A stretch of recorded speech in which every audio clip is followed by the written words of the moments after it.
साथियों नमस्कार। एक बार फिर से आप सभी का स्वागत है और उम्मीद करता हूं कि आप सभी स्वस्थ अच्छे होंगे और साथ ही साथ आप अपनी पढ़ाई को अच्छे तरीके से कर रहे होंगे। देखिए, आज के सेशन में कला संस्कृति साहित्य से संबंधित एक टॉपिक पढ़ेंगे और हमने जो हमारे जिला दर्शन या जो जिलों के जो पर्यटन स्थल है वो हम पढ़ रहे थे और उसी में आज हम आगे पढ़ेंगे जैसलमेर के बारे में। जैसलमेर और जैसलमेर के जितने भी पर्यटन स्थल है जो आने वाले एग्जाम में आपके लिए इंपॉर्टेंट क्वेश्चंस ला सकते हैं, उनके बारे में आज हम पढ़ेंगे। ठीक है। जैसलमेर, देखिए नाम से स्पष्ट है, 1155 ईस्वी में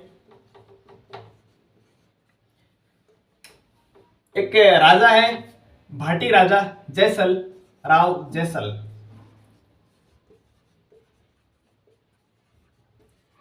तो 1155 ईस्वी में भाटी राजा, अच्छा जैसलमेर में जिस राजवंश का शासन था वो भाटी राजपूत थे। ठीक है।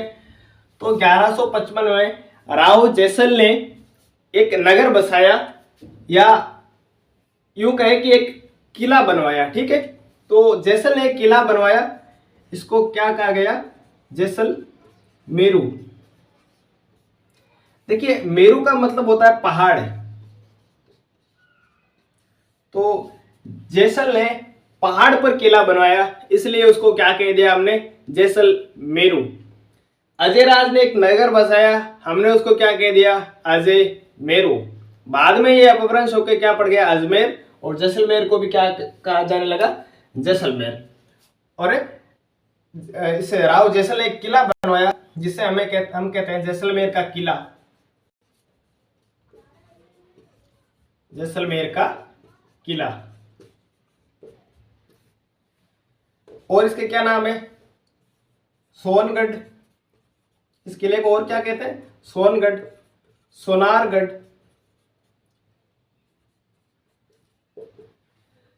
और क्या कहते हैं? Golden fort. और क्या कहते हैं? स्वर्ण नगरी।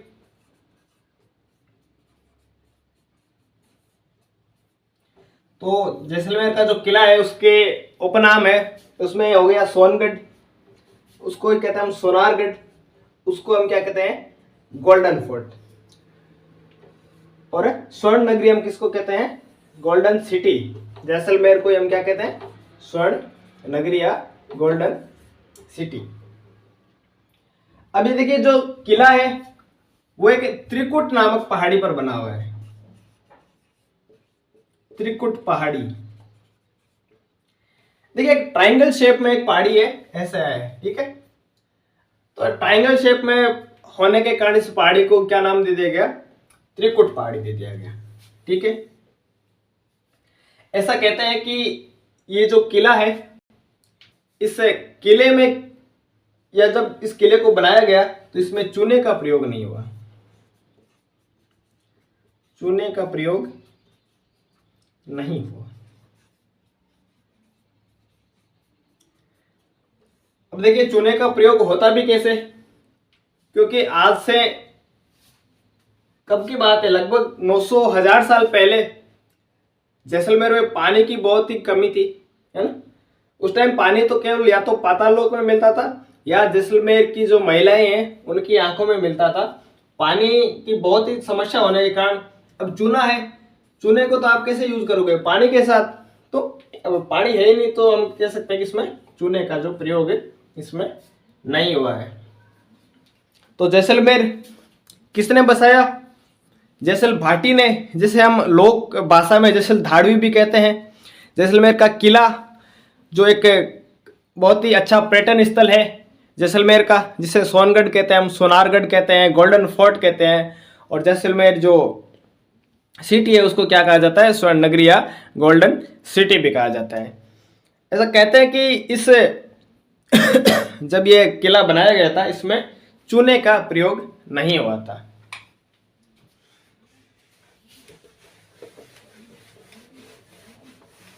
देखिए जैसलमेर धोरों में बसा हुआ एक एक जिला है राजस्थान का। और देखिए आजकल तो सुविधा है कि हम बस वगैरह से चले जाते हैं, कम टाइम लगता है। लेकिन पुराने टाइम में अगर जैसलमेर पहुंचना हो, देखिए आजकल भी अगर हम 10 घंटे लगते हैं पहुंचने में, तो उस टाइम तो बहुत ज्यादा टाइम लगता था। तो अबुल फजल इस जैसलमेर के बारे में कहावत कहता है, अबुल फजल एक कहावत कहता है।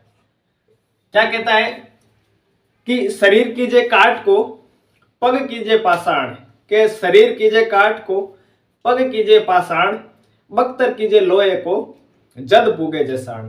के शरीर कीजिए काट को, कि अगर मेरा जो शरीर है वो लकड़ी का हो जाए, पग कीजिए पाषाण, जो मेरे पैर है वो पत्थर के हो जाए, बख्तर कीजिए लोहे को, बख्तर यानी कपड़ा, जो शरीर को ढकने का कवच है, बख्तर कीजिए लोहे को, यानी जो मेरे कपड़े वो लोहे के हो जाए, तब जाकर जैसलमेर पहुंचा जाए। तो ये कहावत कौन कहता है? अबुल फजल। ये याद रखिएगा, आपको पूछा जा सकता है किसी भी एग्जाम में, है ना। इसके बाद में हम पढ़ते हैं जैसलमेर के साके, सॉरी पहले पढ़ लेते हैं ऐतिहासिक स्थलों में। इसके बाद में सम डेजर्ट,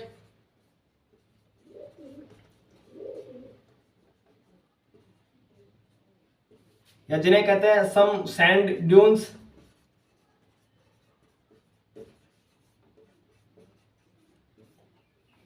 ये जो जैसलमेर के धोरे हैं उन्हीं को हम क्या कहते हैं? सम सैंड ड्यून्स। वहीं पे अलग अलग जो गतिविधियां हैं वो होती है, ठीक है। ये किसके लिए प्रसिद्ध है? खासकर ऊंट सवारी के लिए, ऊंट सवारी के लिए प्रसिद्ध है ये।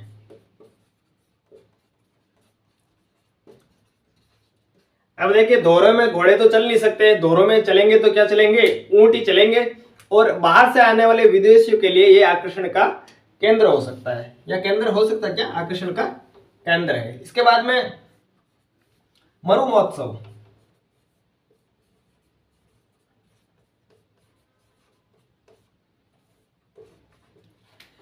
राजस्थान की सांस्कृतिक गतिविधियों, राजस्थान के पहनावा, राजस्थान का कल्चर, राजस्थान का खान पान, इन चीजों को बढ़ावा देने के लिए जो मरु महोत्सव है वो हर साल आयोजन होता है फरवरी में प्रत्येक वर्ष जैसलमेर में, ना। तो ये चीज भी आपको याद रखनी है कि मरु महोत्सव का आयोजन कहाँ होता है। तो मरु महोत्सव का आयोजन होता है अपने जैसलमेर में प्रति वर्ष। अपनी जो सांस्कृतिक गतिविधियां हैं, अपनी जो भी हेरिटेज चीजें हैं, उनको आगे बढ़ाने के लिए ये मरु महोत्सव होता है। इसके बाद में हम पढ़ेंगे तन्नोट माता मंदिर।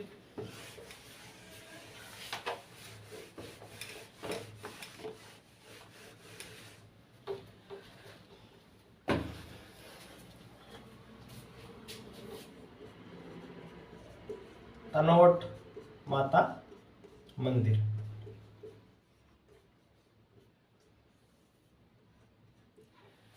ये जो तनोट माता मंदिर है ये भारत पाकिस्तान की सीमा पर मंदिर है, भारत पाकिस्तान की सीमा पर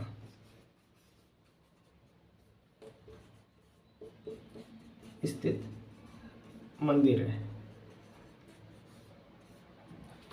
देखिए इस मंदिर की एक खास बात है कि जब 1965 और 1971 में भारत और पाकिस्तान के बीच जब युद्ध हुआ था, तो जब पाकिस्तान के जो फाइटर जेट्स है उन्होंने इस मंदिर और इस मंदिर के आसपास का जो एरिया है उस पर क्या है, गोले या बम बरसाए थे। लेकिन जो इस मंदिर के परिसर में जितने भी बम या गोले गिरे थे वो गोले फटे नहीं थे। तो ये एक देवी का चमत्कार हम कह सकते हैं, ना। 1965 और 71 के युद्ध में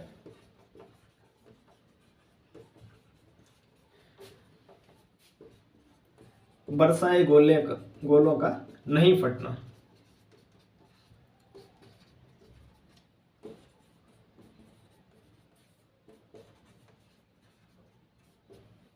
ठीक है। और ये जो तनोट माता मंदिर है इसकी देखरेख करते हैं बीएसएफ के जवान।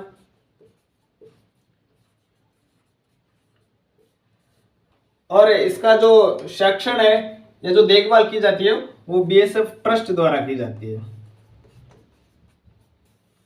और ये जो तनोट माता है इसको जवानों की देवी भी कहते हैं, जवानों की देवी या युद्ध की देवी।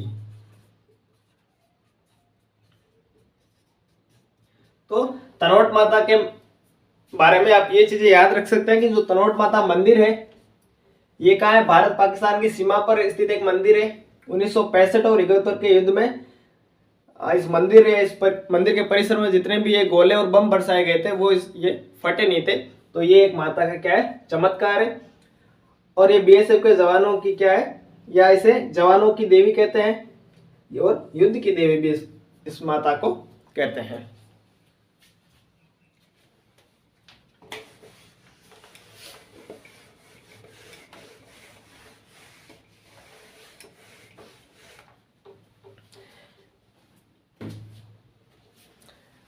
इसके बाद में और क्या प्रसिद्ध है, पटुओं की हवेलियां।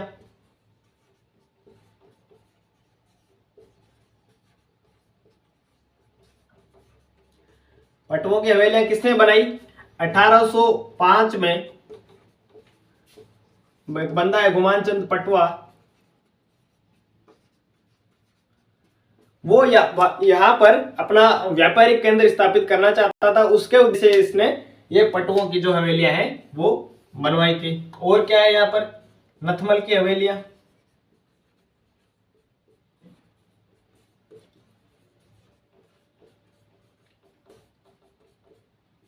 है ना, पटुओं की हवेलियां होगी, नथमल की हवेलियां होगी। और क्या है यहाँ पर प्रसिद्ध, जैन मंदिर है। और क्या है, सालिम सिंह की हवेली है।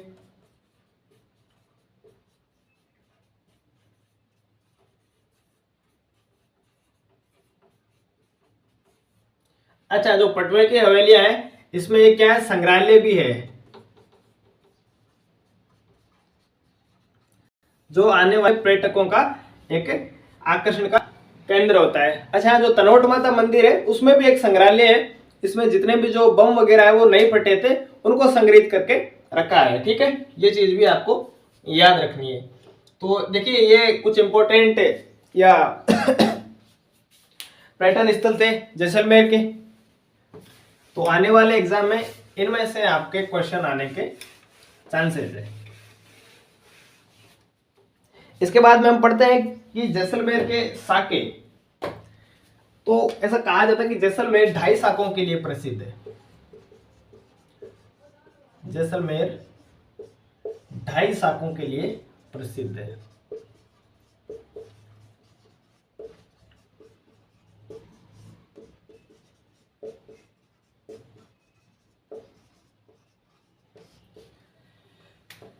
देखो साका, हमने कई बार इस चीज का वर्णन किया या जिक्र किया कि साका क्या होता है। साके में 2 चीजें होती है, केसरिया कौन करता है, पुरुष, और जौहर कौन करती है, महिलाएं। ठीक है, तो पहला साका जैसलमेर में कब हुआ, पहली बार अलाउद्दीन खिलजी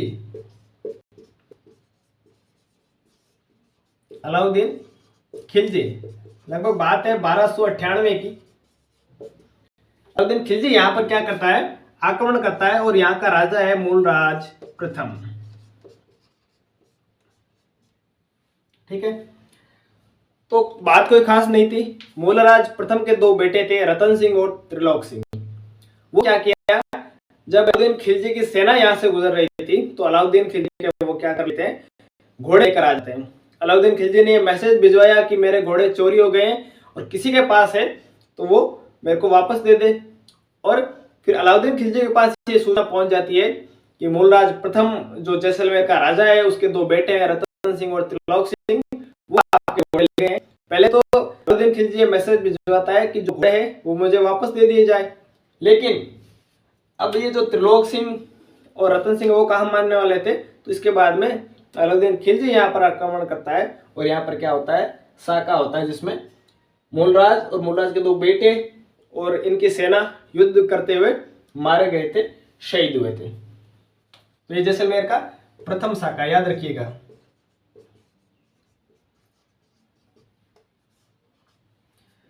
जैसलमेर का द्वितीय शाखा।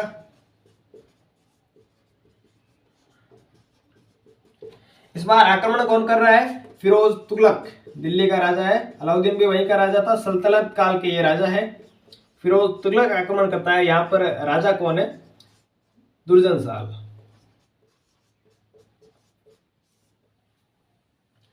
फिर तीसरा शाखा,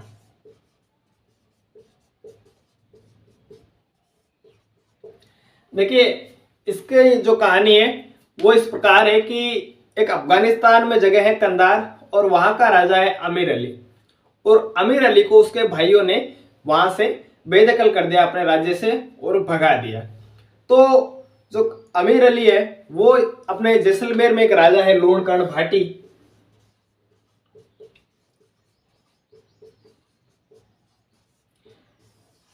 तो लूणकर्ण भाटी है, भाटी के पास आकर शरण लेता है। अपना जो भारत, अपना जो राजस्थान हमेशा शरणागत वत्सल रहा है, तो उसी जो परंपरा है उसका निर्वहन करते हुए लूणकर्ण भाटी ये क्या करता है, अमीर मतलब कंधार के अमीर अली को शरण दे देता है। फिर दोनों में आपस में भाईचारा हो गया और अमीर अली ने लूणकर्ण भाटी को अपना धर्म का भाई बना लिया। दोस्ती गहरी हो गई। तो एक दिन बैठे बैठे यूं बात हुई, अमीर अली कहता है कि लूणकर्ण हम तो आपस में मिल लिए, लेकिन हमारे जो परिवार है वो आपस में कभी नहीं मिले। तो लूणकर्ण कहता है या हमारे परिवार की जो महिलाएं हैं वो नहीं मिली। तो लूणकर्ण कहता है कि फलाने फलाने दिन इस महल के जितने भी पुरुष है वो कुछ काम से कहीं बाहर जा रहे हैं, मान लो कुछ ब्याह शादी कुछ भी XYZ है उस चीज को लेकर बाहर जा रहे हैं, तब तुम अपने परिवार की औरतों को बोल देना, वो महल में जाएगी और वो क्या करेगी, मिल लेगी। तो यही थे वह। लेकिन इसी बीच में अमीर अली के किसी ने कान भर दिए कि इतना तुम्हारे पास मौका है, इस मौके को क्यों हाथ से जाने दे रहे हो, क्यों ना हम इस जैसलमेर पर कब्जा कर लेते हैं।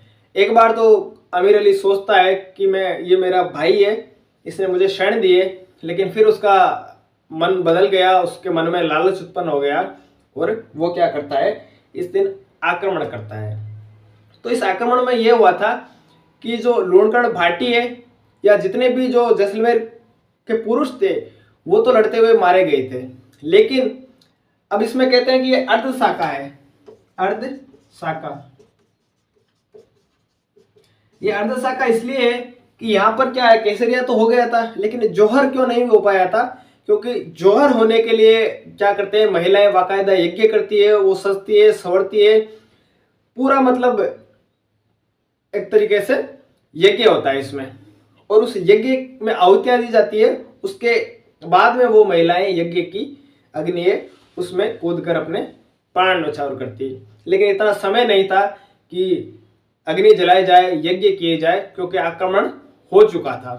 तब क्या होता है, तब जो महिलाएं है ये कहती है कि हमें तुम ही काट दो, कि ये जो बाहर के लोग आएंगे हमें उठा के ले जाएंगे, हमारे साथ क्या बदसलूकी करेंगे, ये ना तो तुम्हें पता है ना हमें पता है, तो ऐसा करो कि तुम ही हमें काट दो। तो जो जैसलमेर के जितने भी युवक हैं या जितने भी लड़ने वाले लोग थे उन्होंने अपनी औरतों को खुद के हाथों से काट दिया था। इसीलिए कहते हैं कि ये जो शाखा है वो क्या है, अर्ध शाखा है। तो ये याद रखना, कहीं भी आपको क्वेश्चन पूछा जा सकता है कि कौन सा किला या कौन सा शहर 2.5 शाखों के लिए प्रसिद्ध है, तो कौन है अपना जैसलमेर 2.5 शाखों के लिए प्रसिद्ध है। देखिए उम्मीद करता हूँ कि चीज़ें आपको समझ में आ रही होगी, अच्छी लग रही होगी। देखिए अच्छी का मतलब नहीं है, आपको चीज़ें समझ में आनी चाहिए। अगर आपको करेक्शन है तो हमें बताइए, हम इसको और बेहतर बनाने का प्रयास करेंगे। चलिए धन्यवाद, मिलते हैं अगली क्लास में।